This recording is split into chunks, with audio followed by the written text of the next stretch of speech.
Hi guys, I'm going to do a video today. It's a more composed video than some of the other ones I've done. I've wrote down quite a lot of things here and I want to tell you the truth about doing an e-bike. If you're watching my video, I guess it's because you either got a motorbike or because you're on about building one or you want to convert your mountain bike. I'm going to try and tell you everything that you're going to need to know. All this stuff is things that I've learned building my bike. Guys, it is good. I'm going to cover quite a lot of subjects here. Yeah, I'm going to cover reasons why you should have an electric bike over a pedal assisted bike or an engine. I'm going to cover the pros and cons about owning an e-bike. I think if you've watched any of my videos, you know that I like e-bikes better than anything else. So we're going to cover batteries, things you need to know about batteries, guys. There's a lot of things that people just overlook. What you just buy the battery, and that's just not the right way to do it. There's so many things you need to know about a battery. It's a beating heart of your bike, and if you buy a cheap one, you're going to have problems. So I'm going to cover batteries, I'm going to cover controllers, all the different types, what amperes suit what wheels, everything. So please keep watching. We're going to cover wheels and pedal assist, pros and cons about both of them. We're also going to cover life cycles on the batteries. We're going to cover amp hours. We're going to cover wheel sizes, tyres, and a few other bits and pieces. So I'm just going to go through it, and hopefully this video will help you out, because I spent a lot of time and a lot of money learning all this stuff, and I just wish there was a video out there where you go, right, fantastic, that's exactly the sort of video I needed to watch. So I'm trying to do my best here for you guys. Thank you very much for all 10 subscribers. You are superstars, makes all these videos worth it. Fingers crossed, you know, I'm hoping some people out there watch this video. So right, so we're going to start off, people. We're going to start off with why electric over a pedal bike or an engine, because to be honest, I've had both and they're both perfectly fine and love both of them. But here's why I think electric's better. Electric bikes, they're quiet, they're fast, they're cheap to run, and to be honest, they're just more fun. If you think like a motorbike, it's noisy, it's dangerous, you know, they're expensive to run, tax, test, insurance, all the rest. Mountain bikes, on the other hand, fantastic fun, there's no denying that, but they are hard work, and not all of us want to go out there just for fitness purposes. Some of us just want to go out there for fun. I'm not dissing any of these guys. I think both of them's perfectly fine. If you're into motorbikes, it's great. If you're into mountain biking, that's perfectly fine. But if you fancy something in between, an e-bike is the way to go forward. So with an electric bike, you have a choice of mid-mounted motors and a rear hub motor. You can get a front one, but I would stay away from them. They just sound dangerous to me. You know, it should be powered from the back. The mid-drive one's perfectly fine too. Mid-drive motors, guys, usually run on a pedal assist or on a throttle. So it's up to you. You've got to make that choice which one you get, and whatever else. Things to know about the two of them is pedal assist will be better centre of gravity. It's underneath your bike. Keeps the weight right down low. If you're using a rear wheel hub motor, then you're going to have not weight issues. It doesn't really alter the bike. I've built a big one. If you watch my videos, thank you. But you'll see that it doesn't really alter leaning wise. It's more so for doing jumps. The bike is back end heavy. If you did a jump or anything like that, it's just not built for them, basically. So that's the two things that I can see about them anyway. I know it's probably clear to a lot of you, but guys, the way this works, or the way it's you've chosen your wheel, or you chose your mid-mounted motor, and you've got to buy a controller, and you need a battery to suit it. So basically, the controller is powered by the battery, and the controller then powers the wheel. So I know it might be obvious to some, but something that, you know, it doesn't make necessarily sense when you're first starting up or, you know, watching these videos. So that's how that works. Right, we're going to go through a few things about the battery, guys. So basically what you need to know is you need to know size, you need to know your voltage, you need to know your amperage, you need to know your amp hours, and you need to know discharge rates. You also, if you're going to build a bike, especially, even if you're going to buy one, guys, you still really need to know all this stuff. So keep watching, please. You're going to need BMS. You need to know all the stuff about BMS. That stands for Battery Management System, in case you're not sure. You're going to have to know your cell types, and all the rest of it. So this is what the thing is. So you need to know what size it is for the maximum size of the dimensions on your frame. There's no good buying a battery, obviously, that's just not going to fit, or a one that your pedals is going to hit, or, you know, so you've got to work out, if you haven't looked on eBay, you need to work out, you know, how big is this battery, maximum size ideally that you're going to fit in the bike. If you're building a bike, guys, it's for jumps and things, then you need to be more aware of weight and whatever else. But I mean, it's your bike, your choices, so I'm just trying to help you out here. You need to know voltages. Voltages tend to run between 36 and 72 volt. That's about the sort of size of batteries that you're going to get. You've got to remember, 72 volt will charge up to 84. 36 might charge up to, because these are standard charges, so this is what they are, not fully charged, not totally empty, they're about in the middle. So if you've got 36, it's going to probably charge up to about 42 or thereabouts. Like I say, your amperages, you got to know, is your amperages enough? And a lot of people, I think, just totally overlook this. And a lot of these bikes, guys, that you buy, things like the South Bombers and whatnot, are built with cheap batteries. And I'm not dissing them. I haven't bought one myself, so, you know, don't think for a minute I'm putting the bikes down. But what you need to know about the battery is, if you've got a battery that is, say, I don't know, 100 amp, which tends to be Panasonic batteries. Panasonic tend to run up to 100 amp discharge. But if you're maxing that out, if you're using 80, 100 amp of that 100 amp that it's got, then batteries are going to get so hot. You're going to destroy the battery in no time. And I know it's easy to say, oh, you know, I'll just go slow, but you don't. And especially me, I thought I was sensible, but the e-bike makes you ride it fast, and you do, you know, probably go a bit too quick. So anyway, then you've also got amp hours. Amp hours, guys, this means that it depends on how far you can go on your bike. So the higher the amp hour, again, unless you've got weight issues, if you've got, say, 15 amp hour battery, you're not going to get very far with a 72 volt. You know, it's going to run out within a few miles. If you've got 72 volt battery and you're running it for on 30 amp hour, it's going to last all right. You know, you get maybe a good couple hours, maybe it's even 3-4 hours. But this is, you've got to understand, this is, when they say amp hour, this is how many amps it can run for an hour, but this is continuous running. So even a 30 amp hour, even if I run my bike for 30 amp, you don't, to be honest. You use probably 10 amp most of the time, riding on the streets and whatnot. Right, guys, there's also discharge rates, and what this means basically is that you get different battery types, battery cells.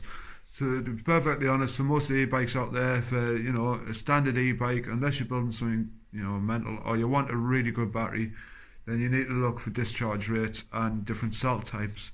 Panasonic, don't quote us on this, I'm not a battery expert, but they're roughly around about, it'll run about 80 amp, 100 amp, thereabouts, maxing it out. LG is about 150 amp, give or take a little bit, and you get these other cells, it's Sony VR6 cells, and those will run up to 200 amp. Probably a bit big for most e-bikes, but if you did put a Sony cell battery in, and, you know, you're running at, I don't know, 30 amps or whatever you're running at, that battery is never going to get hot, not ever. Right, now guys, there's a lot of different controllers out there as well. So controllers is our next subject, and I want to tell you a little bit about them. So basically, if you've already decided on, right, okay, I want 72 volt, or, you know, whatever voltage you want, 52 I've used here as an example. So volts times amps equals wattage. So if you're looking on eBay and you see a controller on eBay, regardless of what type it is, doesn't really matter. I think basically there's about 3 different types. There's Bluetooth programmable ones. There is programmable controllers that you plug into your laptop. You need to buy a lead separately. Lead's about 20 quid. You plug that into your laptop and you can alter the parameters of your e-bike basically, and control how many amps it uses and whatever else. If you buy a cheap one, like I say, it's up to you which one you buy, but if you buy a cheap one, it's not programmable at all. So you get one, it's stuck at 10 amp, that's max it'll ever be. You can't convert it, you can't change it, doesn't matter about your battery, that's just the power. So it is probably worth buying a mid-range, high-range, whatever you want to be with your controllers. But I've done a little bit of an example here. So basically, if you're trying to work out how many watt wheel you need, you've bought, say, an 80 amp controller, and you're going to put in a 52 volt battery because that's what you want. And then basically you need to work out how many watts that's going to work out to. But if you stick to the calculation, so you've got volts times amps, and that works out there will be 4,160 watts of power available. That's what your bike's going to produce, right? That's what you need. So if you've got 4,160 watts of power, you need a wheel that's going to be adequate. So a wheel that's going to be able to cope with the power that you're using. The next subject, guys, wheels and pedal assist. Usually, this is something that they don't really tell you, and I found really confusing, so this is why I've had it in the video. Usually a wheel motor is advertised at like 1,000 watt or 2,000, 3,000, 5,000 watt motor. Yeah, so say that it's 3,000 watts. What this don't tell you is it's 3,000 watts that can run at all day, every day without any damage to them whatsoever. So what I'm trying to say is that you can overpower these motors. So if you buy, say, a 1.5 kilowatt motor, it'll run up to what, 4,500 watts. So you don't need to go out and buy the biggest, most expensive back wheel, because that's going to weigh an absolute ton. You can keep your wheel small or smallish, and you can just overpower it. Overpowering isn't something really I would recommend, but they are capable of doing it. And what you can do when you overpower it, as long as you don't hold the power open all of the time, run it constantly at 3 times what it could be powered at. This tends to be the ratio that motors can be overpowered by people. So if you've got 250 watt, you can run it up to 750, something like that. So you can run a motor over about 3 times its speed, as long as it's not prolonged. The issue that you'll get, obviously you get wear and wear and whatever else, but eventually, but as long as it's not constant, your motor will just get warm and you should be okay. I'm going to give you an example of the sort of setup I would put on a bike, and I would say that was perfectly fine, just to give you an idea, because I hope I'm making sense when I put all this video together. But here you go. So if you're using up to 80 amp, your battery and your BMS must be able to cope with the power without getting hot, right? So what this means is you'll have to choose a battery. So if it's running 80 amp, I would choose a battery at about between 150 to 200 amp discharge. So maybe use LG cells, because I know you can discharge them at 150 amp without them getting hot. So if I discharge them at 80 amp, they're going to be perfectly fine. It's a little bit over the top, but you'd rather the battery be a little bit too good than not good enough, wouldn't you? So basically you run 150 amp battery, you convert that down using your BMS battery management system, guys. That would reduce it down to 100 amp BMS. So you're not going to blow your batteries up, you're not going to blow your controller up, you're keeping everything safe, there's no fire risk or anything like that. So you have 150 amp BMS, which would be a good choice, guys, for a maxed out motor. Basically it only use half the capabilities of your battery, so therefore I would use 150 amp battery to run 80 amps of controller.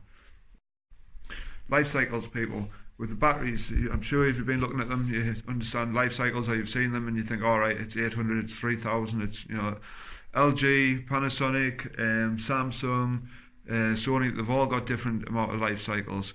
And you think, all right, it's only 800, or it's 3000, whatever, right? But guys, what people don't tell you again is what you don't realize is that a battery life cycle is completely dead to completely charged, and vice versa. So completely charged, completely empty. If you charge a battery up to, say, 95% of its charge and discharge it down to, say, I don't know, say it's still got like 10% left or 20% left of a full charge, and you stick between them parameters. So if you don't ever fully charge it and you never fully make it empty, that's not a life cycle. So you can get away with it and you can prolong the life of your battery by years, guys. If you keep your heat down and you do your life cycles right, don't ever charge it. Mine's on charge there at the minute. It's a 72 volt system. Mine charges up to 84, and if I keep it like 82, it's enough. You don't need to fully charge it, so it's just something else. Yeah, so next one, guys, battery amp hours. Basically this means that you got choose a battery with as many amp hours as possible. There's something you need to be aware of as well. The more battery amp hours you've got, it means that you get a longer ride out of it.